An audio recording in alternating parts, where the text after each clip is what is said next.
to understand anger. Religion say you have to control anger, it's a sin, all those things. But it makes no sense to a person who is angry. He doesn't know how to control anger, or it's not in the normal parlance to understand it. We know Baba says love leads to union with God.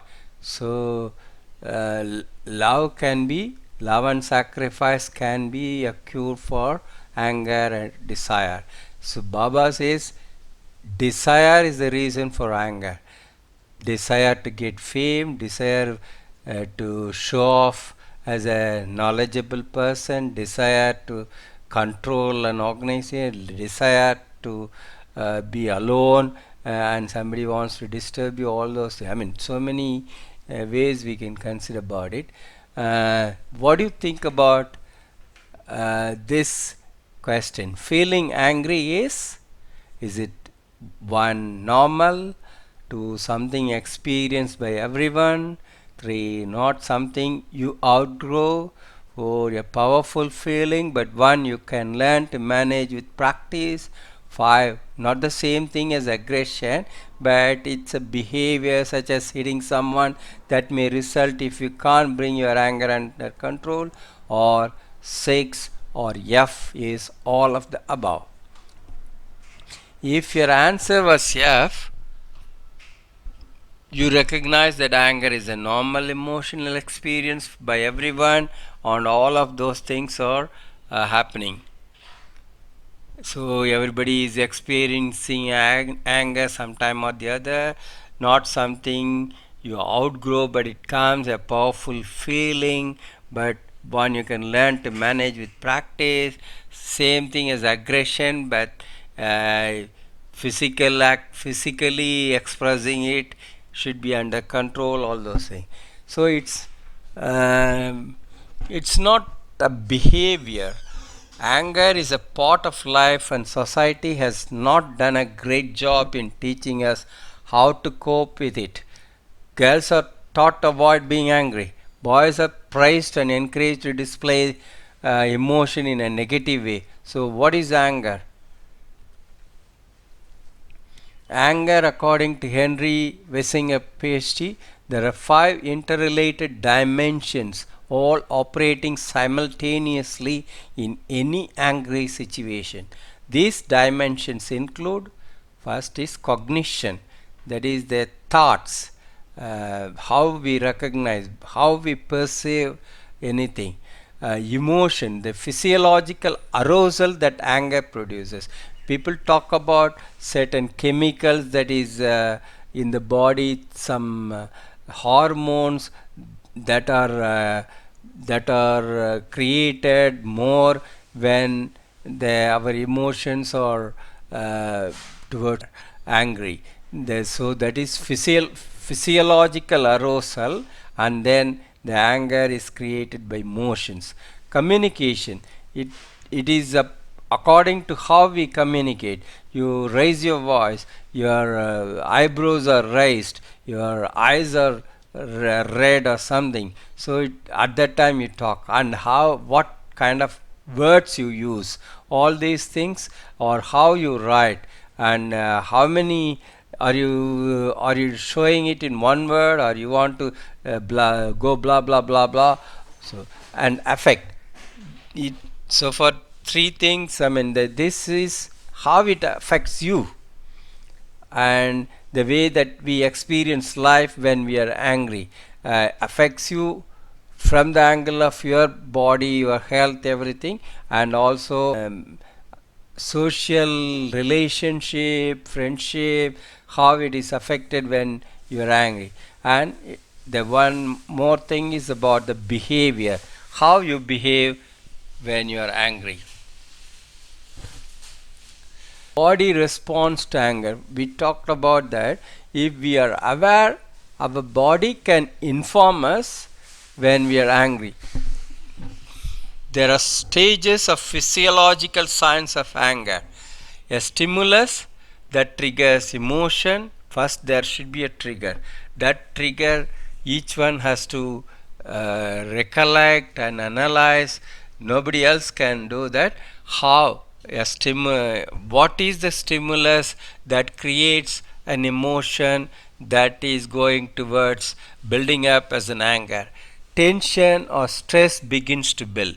Once the stimulus is there, then a little bit of tension, and then it becomes a stress in your body system, and your nervous system is tension means tense. The nerves are like going from flexible, it becomes like a steel. A steel nerve is needed when you are doing something courageous, not when you are angry. So when you are angry, anything can happen, because the courage and anger have differ quite opposite results. Adrenaline is released. Apart from other chemicals, your adrenaline is released, contributing to growing tensions. Breathing rate increases. You know that people perspire when they got angry, and heartbeat accelerate. It's not normal heartbeat. It will be increased heartbeat. Blood pressure rises. Blood pressure also rises. There is now a body and mind fight or flight response. Body says you have to fight, and mind says maybe you fly, to just go. So body response for anger is either go away, or you fight with that. Even though the body is aware of times where we feel angry. According to Leo Meadow MD, there exists something called masked expressions of anger. So anger, even if it is not expressed, it is inbuilt. Certain stimulus is required for it to make you angry. You may not show it off, but it will be brewing in your system. These are the expressions which suggest an underlying anger. Modified expression and anger. These indication, direct but modified. For example, I'm annoyed, I'm fed up, I'm ready to explode, or I was annoyed by my friend but not really angry. All these things indicate anger building up. Indirect expressions of anger. In this case, anger is even more hidden. Indirect expression attempts to disguise the anger from the speaker and the listener. I'm not angry, I'm just disappointed in you, but we are just veiling it, just disguising it. It's also anger. It's expressed not fully, it's still there inside. Variation on depression. When you are on a lower ebb, even a small thing can make one angry. This group includes sub phrases as feeling blue, down in the dumps, because somebody's action or a stimulus, it affects them. It makes them depressed. These expressions are even more removed than the previously mentioned categories and are harder to recognize. This kind of depressive anger remains in the system for longer. Some people express after 10 years. Effect on our health. If the anger has got effect on our health, if managed inappropriately, anger is likely to to have very big effect on our physical, mental health. These are the examples of disorders that may develop if anger is suppressed without an outlet. Headaches, gastrointestinal disorders, respiratory disorders, skin disorders, genitourinary disorders, arthritis, diabetes, disabilities of nervous system, circulatory disorders, aggravation of existing physical symptoms, emotional disturbances, suicide. So suicide tendency, all those things happen. I know emotional disturbances can even bring nervous disorder. People have paralysis attack also, it is related to the compressed anger in their system, because somebody can't express their anger to their mother, or a mother can't to their daughter. I know few cases where it built up and it showed up once. The problem is over, they responded to medication. Before that, nothing could cure them. How can we manage anger? Below a list of interventions mentioned earlier by Dr. uh, Maddow that help us to manage anger from cognitive, emotional, communication, affective and behavioral dimensions. Cognitive. Previously we talked identifying the provocation. First of all, if there is an anger, you just sit there and just don't think about the incident or about the person who provoked your anger. Just sit and think what is the provocation, how you were provoked, what words, or what somebody who was not getting job for many years, she or he was trying for many years. Anybody talks about just a job, oh, you can do this, immediately she was provoked. So that means that is the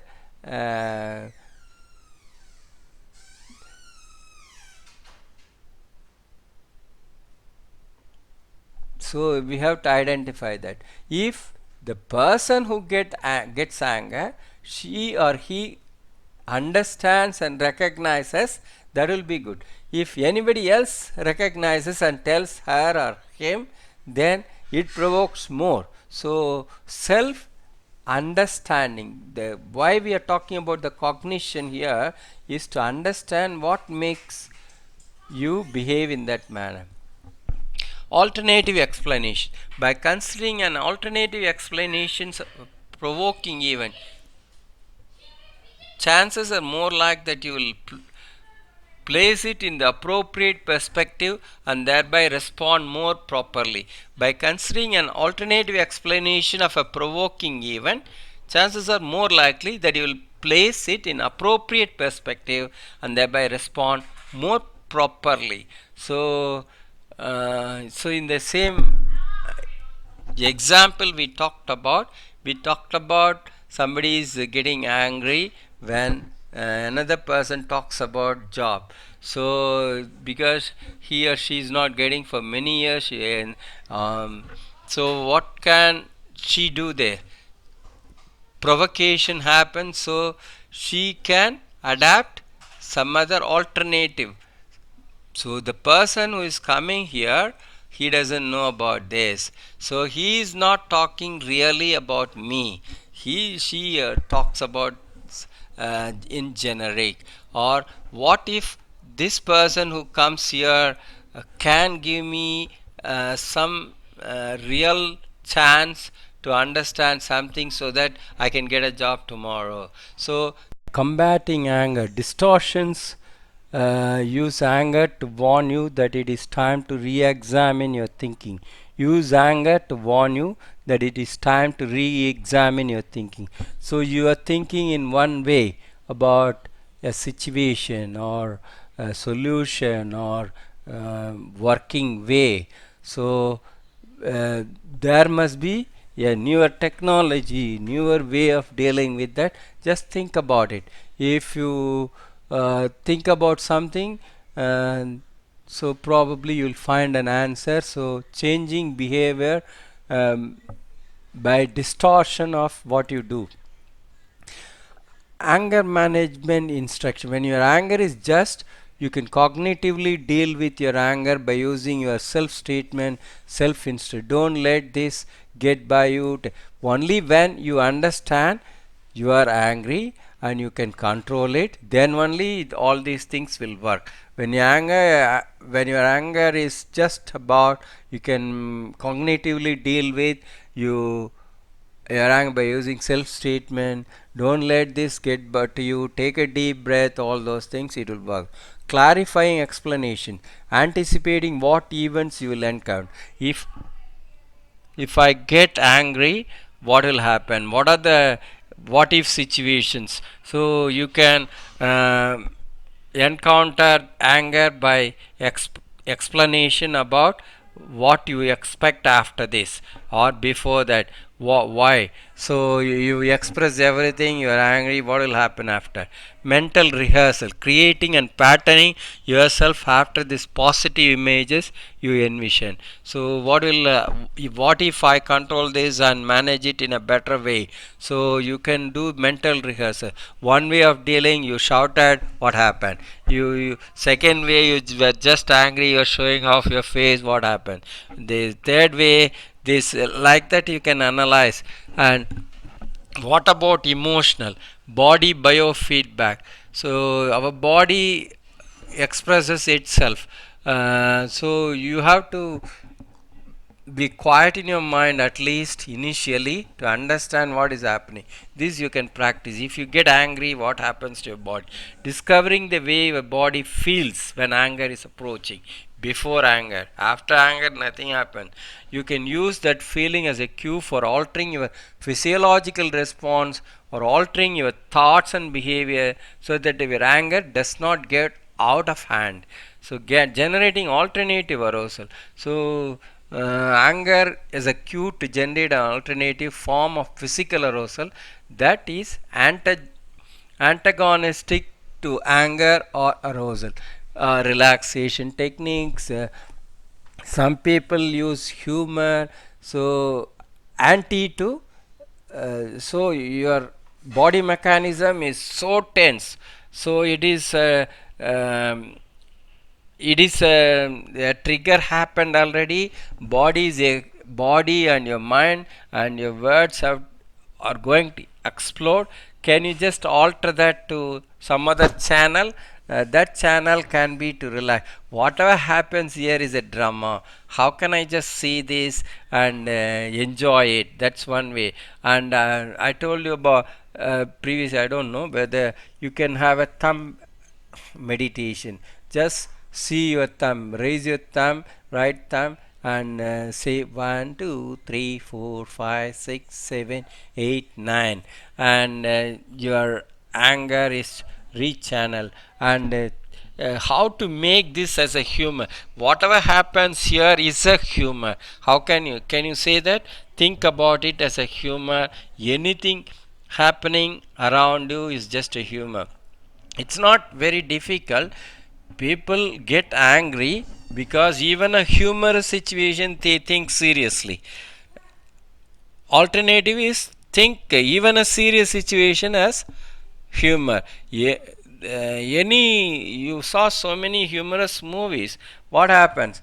Any anxiety, anybody creates and anybody sits. I mean, on you. I mean, we know so many Laurel and Hardy stories. I mean, so many ways you can make that situation humorous. It is all in your mind. Thinking this is humor, the ego comes and makes it a serious situation. Remove that ego and have a love for you. You want to relax at that time, so make it a humor. Channeling arousal. Using the arousal you acquire from being angry as a power because they're all tensed. It's a responsive. Your responsive mechanism is at the height. Your any what is it? The very tight situation, you are facing life threatening situation. At that time all your alertness is there. How can you use that energy to help handle it, this proactive productively? In this situation, this anger, if I channel it to a productive way, I can achieve the result. Then why can't you do it? So, about communication, assertiveness teaches you to stand up for legitimate rights and express your needs in an appropriate. Sitting idle, listening, and building up in your mind and expressing it at a later stage after 3 years, 10 years, 15 years. I know that that won't help. Just be positive and just talk very nicely, humbly. Hi, okay, this is what I. So, what happens? The other person is angry and he wants to force you to make a decision, you won't budge. So, in that case, his anger will change. If you are angry and you want to force somebody else and he is assertive, what will you do? You will cool down. Or even when you are angry, you can be assertive. This is what I want. So you expressed already. So you don't need to express too many things. So assertiveness helps in many situations.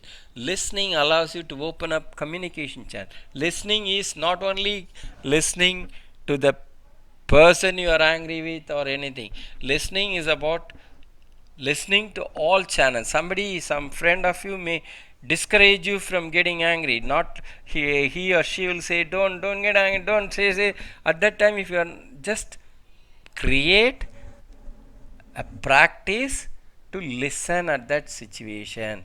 Don't that may even cool down, but when you listen and act, that's easier. Negotiation process by two.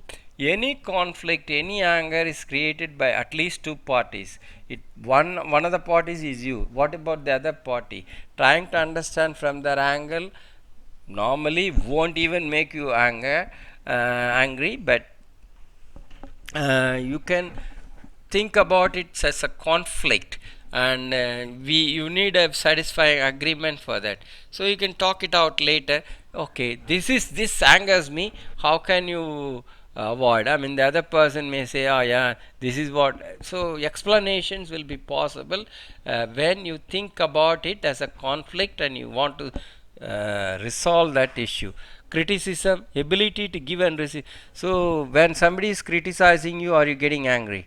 Or when you are criticizing the other person getting angry? Both situations you can say when you are criticizing somebody else, is it your tone or is it your word that is affecting the other person? How can you change it? If I say politely, oh no, you are very good. If you start with praising, what happens? You cool down. But only one thing concerns me, how we can don't think it as a criticism. So if you start, so if you think about it and the other person, if he comes with that kind of suggestion, slow positive reaction, you will respond once you think about how you can act, not before that. Otherwise, if he comes saying humbly, you'll say, oh, you come humbly, okay, so that won't help. So you have to think how you can react for somebody when they are angry. Then you are in that position. Confrontation, the ability to take responsibility.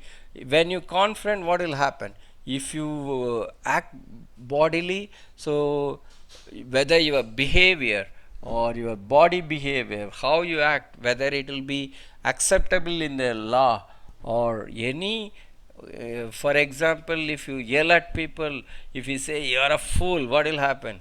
He can take you to court. Or if you just abuse another person, name the other person, it's a criminal offense. So anything you do when you are angry, it is unacceptable because it is unlawful.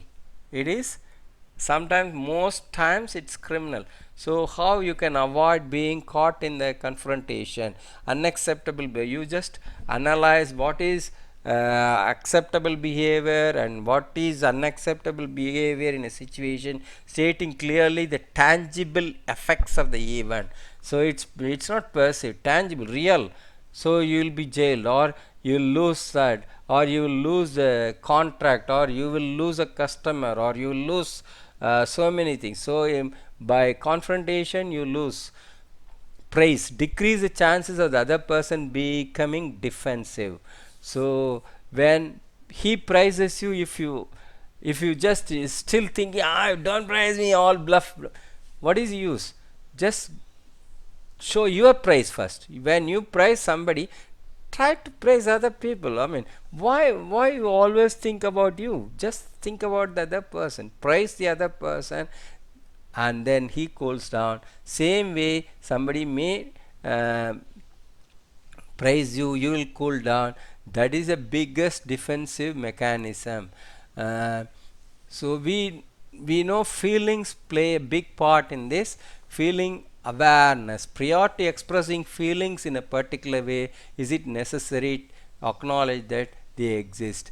So your feelings you are expressing, so it's necessary that exist. Feelings cannot be thrown away. So but how we can productively express those feelings, either it's a desire or anger, how uh, positively and productive ways we can express it.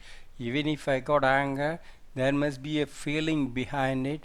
If we can understand that feeling, possessiveness, somebody has a possessiveness about a person, and if another person also praises that person, we may get angry.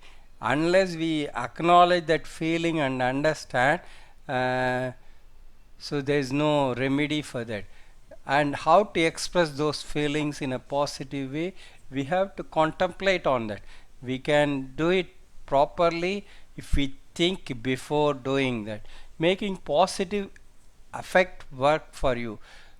Keep yourself positive, induce positive effect on others. If you got, find every day uppers, no drugs, offer help whenever you can, and be kind. So when you're a positive person, okay, so everybody thinks you are a positive person. You also think you are a positive person. In that case, there is a situation where you are angry, you get angry. What will you do? So you maintain your positivity. So the expression will be appropriate to your own belief about yourself. Or when everybody thinks you are a positive person, you cannot go sideways. So that will probably mold your anger to a productive way. So behavior, learning our anger, create some actions. So you got a behavior, everybody has got a behavior when we got some kind of feelings. So what will you do when you are angry? Through modeling, just create a situation that ask somebody to invoke, I mean create a scenario, and if you are feeling angry, what are you doing? You just retrospect about what you are doing. And operant learning, de-escalation, how you can bring down that de-escalate timeout or creative timeout. So that situation arises, how long it takes for you to cool down. So de-escalation, you just think about it, try to reduce the time, next time reduce time. And if you can increase, if you can include a creative thinking, creative doings at that time, the timeout will be very less. So when you are angry one day, it takes about 30 minutes for you to come out of the anger, and you just analyzed already, and you wanted to bring down next time. Forcefully you are bringing it down to 20-25 minutes, but you have something creative to do at that time. During the timeout, it comes down drastically to 5 or 10 minutes. Generating productive angry behavior, prevent anger from escalating and rid yourself of anger. So you contain your anger just to anger inside, that's all. If you don't take any action, it just goes away later. Changing will be making new actions easier, replacing negative responses to anger with new, more positive behaviors. When somebody is angry, so he smashes the door, he he throws away some vessels, he throws away whatever he got in his hand. So how can he change it? When he got some anger, he can take a ball and just put it on the ground and count 100 times. He can put the ball, make it ball jump and catch it. So that's a not a very positive, but it will help him. So channel whatever you are doing to a more positive behavior. Learn the ABC of it. This method, to establish what caused your anger. Understand what are the angry triggers. Anger triggered by what? What did you do about behavior? Anger trigger behavior, and what happened because of what you did? Consequence. So analyze this, and next time, anytime it happens, you are in totally in control, and you are totally managing your anger. No more you will be seen as an angry person. Thank you. And anger is born out of desire. This is what Baba said. Desire arises from thoughts, therefore thought. Desires may not be for product or service. Desire may be, I want to show that I know this. You may know it. It's perfect. Somebody doesn't know, he says I know. So you want to show you know. That will be one set of somebody is doing something wrong. You want to show and your control. When you are in a managerial position, or an employee is making an error, so you want to control. So control is also a desire. We can't control everybody, but the control methodology requires some kind of patience. So the same thing, just think about the same situation. You burst out in anger, and still he does the same thing again. So how you can manage it properly? You can talk to him nicely and make it happen 2 or 3 times, 4 times, and he is also happy, you are also happy, the change happened. So therefore thoughts alone are responsible for both anger and desire. Just as you cannot get cloth without thread and thread without cotton, you cannot get anger without desire. So the desire for control, desire for position, desire for showing knowledge, desire to, even depression can be a desire. I am not that much, why they ask me to do this? This is another kind of anger. So desire can be up, desire can be down with thought. In the Gita, the divine teacher has termed desire and anger as analam, which literally means fire. So that fire has to be extinguished. So we all try to do that. We have a methodology now for analyzing. Nobody else can analyze what you are doing. Even if they analyze and tell you, you won't love them anymore. So if you try to love yourself first, and if you try, you are a lovable person, so you should not have anger. Everybody has to be loved. When you are a lovable person, you are a loving person, anger is standing between you and the others. Thank you.